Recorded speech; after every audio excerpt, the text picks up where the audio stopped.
Welcome to Tell Me More Stories Told as podcast. Great to be here. Today, we're embarking on, well, quite an adventure, diving deep into the story of a global sensation, BTS. Absolutely. We've got a wealth of information, a really fascinating journey to trace. And our mission, basically, is to unpack the most compelling parts of their story, figure out what really makes them so unique. Now, we're looking at everything from their debut, their rise to stardom, their huge impact. And even the current pause for military service. Right. Plus details on their name, key milestones, how their music evolved, their fan base, the army endorsements, charity work, the awards. I mean, the list is long. It really is, and it's kind of incredible, isn't it, how a group whose name Bangtan initially meant Bulletproof Boy Scouts. Yeah. How did they break through all those cultural, linguistic barriers to become, well, one of the biggest musical acts ever? That's the core question, isn't it? It's a complex story. So get ready for some surprises, maybe some aha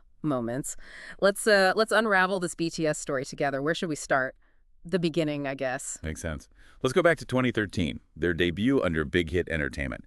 The single album was Too Cool for School. Too Cool for School. Okay. And that name, Bangtan. Right. And its Japanese version, Budan Shundan. It wasn't just, a cool name. It had a specific meaning, a purpose. Yeah, I remember hearing J-Hope talk about it. It was about protecting young people, wasn't it? Exactly. Yeah. Shielding them from, the stereotypes, the criticisms, the pressures society throws at them.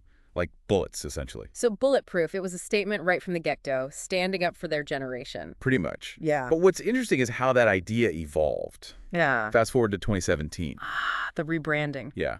They announced BTS would also stand for Beyond the Scene. Okay, so not replacing the original meaning. No, more like adding another layer. It signaled growth, moving forward, opening new doors. Yeah. That makes sense, adapting as they grew. Did that help internationally, do you think? Maybe Beyond the Scene was easier to grasp than the literal translation. Could be. It definitely presented a broader, perhaps more mature image alongside the original protective one.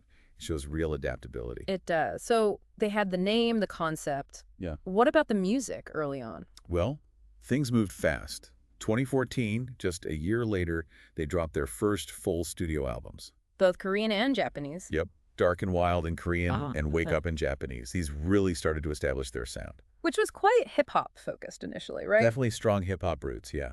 But even then, you could kind of hear hints of where they might go musically.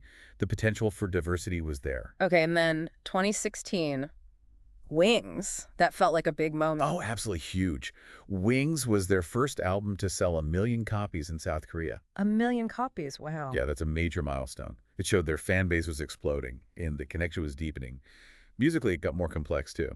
Well, they started weaving together those themes of youth, which they'd explored in the Youth Trilogy. Right, let's touch on that. The Youth Trilogy, that kicked off in 2015. With The Most Beautiful Moment in Life, count one. The Korean title is Inu, Wayang Yenwa. Such a poetic phrase, like the peak bloom of youth. Exactly. And that series really hit home for young listeners. It talked about their anxieties, their struggles, but also the beauty of it all. It was honest. And I Need You came from that album, didn't it? That was a big one. Huge breakthrough. Top 5 hit in Korea, and crucially, their first ever music show win. Ah, that first win. That must have felt incredible. It's such a big deal in K-pop. Validation, right? Massive validation. It signals public popularity, industry recognition, everything. And we can't forget Dope, or Oh. Jerio. Definitely not. That track was just fire. Reached number 3 on Billboard's World Digital Song Sales chart. And the video. The choreography was insane. It really was. Super energetic, intricate. It went kind of viral, didn't it? People were doing dance challenges. Yeah, it captured that youthful energy perfectly. So things were really picking up speed. They were. And they started touring more extensively, too. The 2015 tour extension. The Red Bullet Tour. Yeah, that extension took them beyond Asia and Oceania. They hit North America, Latin America for the first time. Laying the groundwork for that massive global fan base later on. Absolutely, planting the seeds. And even their Japanese releases were doing well early on. Like for you. Exactly. Released in 2015, hit number 1 on the Oricon Daily Chart immediately. Wow, straight to number 1. So they were connecting across different markets right from the start. It shows that effort to engage and that their music just resonated, regardless of language.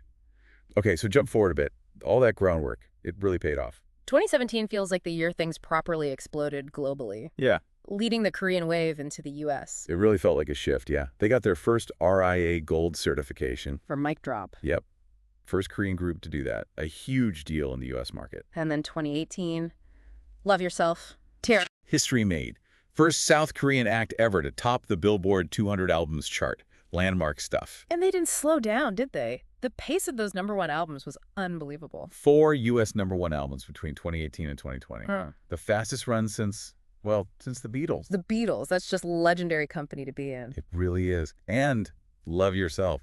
Answer went platinum in the U.S. too, another first for a Korean album. But maybe the biggest single moment, certainly in terms of chart impact, was Dynamite in 2020. Oh, Dynamite. Yeah. A Pure Energy, Grammy nominated. And the first all-South Korean act to hit #1 on both the Billboard Hot 100 and the Global 200. A true global smash. Yeah. And then came that incredible run of hits. Savage Love, Life Goes On, Butter, Permission to Dance, the Coldplay collab, My Universe. Just dominating. They became the fastest act to rack up 6 U.S. #1 singles since. Let me guess, the Beatles again. The Beatles again, back in 1966. It was just an unprecedented streak. And Life Goes On was special too, wasn't it? Being mostly in Korean. Yeah, the first primarily Korean language song to top the Hot 100. That really said something about music becoming more globalized, language barriers falling. And My Universe with Coldplay, another first. First collab between two groups to debut at #1 on the Hot 100 just highlights their reach, bridging different styles and audiences. The scale is just mind-blowing. And that popularity must translate into sales and concert success. Oh, absolutely. As of 2023, they're the best-selling act in South Korean history. Over 40 million albums sold, according to the Circle chart. 40 million. And Map of the Soul, 7 from 2020. It's the 4th best-selling album ever in Korea, and the first to break both 4 and 5 million sales. Just staggering numbers. Yeah. And the concerts, selling out stadiums. Instantly. They were the first non-English-speaking, first Asian act to sell out places like Wembley Stadium in London, the Rose Bowl in California. We're talking massive venues. Iconic venues. That was during the Love Yourself tour in 2019, right? Yeah. And the industry noticed, obviously. IFPI named them Global Recording Artists of the Year for 2020 and 2021. Back to back. Wow. The demand for the stadium tour extension, the Speak Yourself part, was so high they had to add extra dates. Even their concert films are major events, like the Yet to Come in Busan one. Right, bringing that live energy to cinemas globally. It's all part of this incredible story. And beyond the charts and sales, the awards. So many awards. American Music Awards, Billboard Music Awards, Golden Disc Awards back home, 5 Grammy nominations. And remember that Billboard win in 2017, Top Social Artist. Right, first K-pop group to win a Billboard Award, and they broke Justin Bieber's 6-year streak. That really highlighted the power of the ARMY, their fan base. And then the AMAs in 2021 Artist of the Year, first Asian act ever. That felt huge. Monumental, a real sign of the changing landscape. But it's not just music awards. No, their cultural impact has been recognized at, like, the highest levels. Exactly. Youngest ever recipients of South Korea's Order of Cultural Merit in 2018. For spreading Korean culture and language globally, that's significant. In their work beyond music, speaking of the UN General Assembly. 3 times, addressing really important global issues. And that partnership with UNICEF, the Love Myself campaign against violence, running since 2017, that's had a real impact. Promoting self-esteem, well-being. It's powerful stuff. For sure. They were on Time magazine's cover as next generation leaders dubbed Princes of Pop. And Time also recognized their online influence multiple times, right? Most influential online, most influential people in the world. Yeah, their reach is just undeniable across music, culture, social issues, even diplomacy, which led to that really unique situation. BTS visiting the White House. Yes, May 2022. That was quite something. And it wasn't just a photo op. No, they were there to discuss serious issues, anti-Asian hate crimes. Exactly. Meeting with President Biden, using their platform to speak out on something so critical. It just showed their influence goes way beyond entertainment. It really did, a powerful statement. And that commitment connects directly to their philanthropy, doesn't it? Absolutely. The Love Myself campaign with UNICEF is a core part of that. Ending violence, bullying, promoting self-esteem. And they've put a significant resources into it, both the agency and the members personally. And the members themselves get recognized for their own giving, joining donation clubs like the UNICEF Honors Club, the Green Nobel Club. For significant, consistent donations over time. It's not just a one-off thing. And the amazing part is how it inspires their fans. The Army's response to their charity work is incredible. Yeah, they often mash donations, organize their own drives. It creates this huge ripple effect. It really does. And the economic impact. You mentioned that earlier. Right. South Korea's central bank estimated, what, US $5 billion a year to the economy? Something like that. It's staggering. It's a Ah. genuine economic force. And underpinning so much of this is the Army. Definitely. The adorable representative MC for youth, it's way more than a fan club. It's like a global, highly organized community. It's fascinating. Globally. They translate lyrics, social media, coordinate streaming campaigns to boost releases, amplify the charity messages. They even match donations, like you said. And they get involved in social issues too, right? Reflecting the messages in BTS's music. Yeah, it's an active, engaged fan base. The relationship is often called a mutual exchange. Artists inspiring fans, fans supporting and amplifying the message. It feels different, special. It really does seem unique. And their reach is also boosted by all those endorsements. Oh yeah, the brand ambassadorships. Puma, Fila, LG, Samsung, Hyundai. Formula E, Dior, Louis Vuitton. It's a massive range across different sectors. Shows their broad appeal. And they even did that webtoon, Seven Fates, Jungkook. Right, which became Webtoon's biggest launch ever. Just another way to connect and tell stories. Even during the pandemic, those Seoul concerts in March 2022. Yeah, the largest approved music gathering since restrictions started. Shows their drawing power. Okay, so we have to talk about the current situation, the temporary pause for military service. Right. Announced in June 2022. A scheduled pause for the members to complete their mandatory service in South Korea. Which is typically 18 to 21 months. Yeah. Obviously big news for the fans, but generally understood as fulfilling their duty. But there's a reunion planned, right? That's the key thing. Definitely. They've stated the plan is to reunite as a group in 2025, something the Army's holding on to. Jin was the first to enlist, December 2022. The others followed in 2023.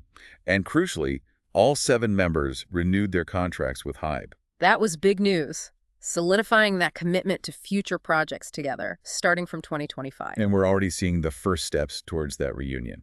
Jin finished his service in June 2024. And J-Hope just finished in October 2024. Exactly. So the countdown is truly on. It builds the anticipation even more. It really does. Now, quickly, their musical influences. It's a really broad mix, isn't it? Very diverse, from Korean pioneer like Seo Taiji and Boys, to hip-hop legends like Nas, Eminem, Kanye, Drake. contemporary artists like Post Malone, Charlie Puth, and even Queen. I remember Jin doing the Freddie Mercury "I.O." chant at Wembley. Yes, that was brilliant. A great nod to their influences and just a cool moment connecting with the crowd. Shows that appreciation for music history. And their own influence, it's even studied academically now. Soft power. Yeah, researchers talk about their role in entertainment diplomacy, international relations, spreading messages of harmony, acceptance. It's made them cultural ambassadors. They were even appointed special presidential envoy for culture by South Korea. Exactly. Formal recognition of that diplomatic role they play, intentionally or not. It's such a multifaceted story. Okay, let's try and wrap our heads around this deep dive. What really stands out? For me, it's the journey. From Bulletproof Boy Scouts wanting to protect kids to this global force impacting culture, diplomacy, the economy. It's extraordinary. And the role of Army in that is just inseparable, isn't it? Shows the power of community, especially online. Totally. And here's what I find really interesting. How they evolved their message. From that initial youthful focus to themes of self-love, social responsibility. That resonated so deeply with millions. Right. And their genuine connection with fans, using their huge platform for positive change. That feels quite rare, maybe. Sets them apart. So for our listeners, what's the takeaway? Maybe that artists can be more than just entertainers. I think so. They can be hugely influential figures across different spheres, and it also highlights the power of a dedicated community, like Army, in driving that impact. Okay, final provocative thought then. Thinking about that 2025 reunion after their military service, how might that experience, a very different, intense experience, shape their future music, their message, their influence? That's a great question. What new chapters will they add to this already incredible story? How might they have changed, and how will that come out in their art? Yeah, definitely something to think about as we wait for their return. It's some of the story that's clearly still unfolding. For sure. Well, thank you for joining us on this deep dive into the world of BTS on Tell Me More Stories Told Us podcast. If you found this fascinating, make sure to hit that subscribe button so you don't miss our future explorations. Definitely subscribe. We'll catch you next time.